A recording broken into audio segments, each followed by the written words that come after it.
할렐루야, 예수님의 사랑으로 성도 여러분을 사랑합니다. 독일에서 살 때 가끔 전자 매장에 간 적이 있습니다. 매장에 가보면 독일 제품을 비롯해서 유럽과 미국, 세계 각국의 제품들이 전시되어 있었죠. 외국에 나가면 애국자가 된다고 우리나라 제품을 찾아보면 매장 한 구석 보이지 않는 곳에 우리나라 제품들이 있었습니다. 그래서 볼 때마다 우리나라 제품은 언제 사람들이 잘 보이는 곳에 있을까 하는 안타까운 생각이 들었습니다. 그런데 2002년 월드컵이 지난 후 언제부터인가 전자 매장에 우리나라 제품이 조금씩 눈에 보이는 곳으로 옮겨지기 시작했습니다. 놀랍게도 갈 때마다 위치가 달라졌습니다. 제가 다시 한국으로 돌아올 무렵인 2009년에는 전세가 완전히 역전되었습니다. 매장에 들어가자마자 바로 눈에 띄는 자리에 우리나라 제품이 위풍당당하게 서 있었습니다.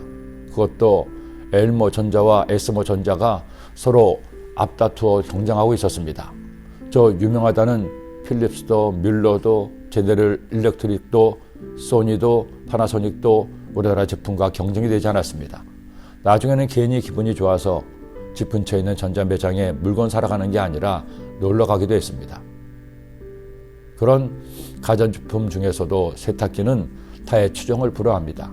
뛰어난 성능에 감각적인 디자인까지 이제는 세계에서 명품으로 인정받고 있습니다.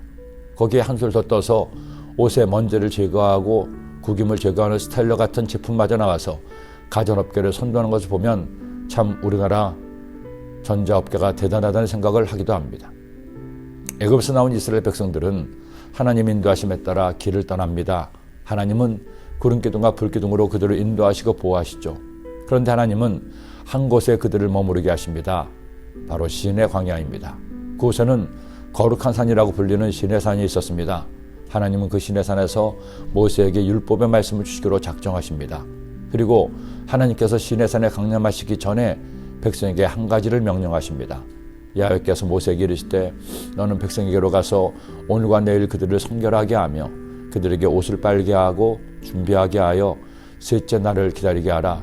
이는 셋째 날에 나 야훼가 온 백성의 목전에서 시내산에 강림할 것이니. 왜 하나님은 백성들에게 임하시면서 옷을 빨라고 했을까요? 하나님은 의로우신 하나님, 거룩하신 하나님이시기 때문입니다. 백성들에게 옷을 빨라고 하는 것은 단순히 세탁만 하라는 것이 아닙니다.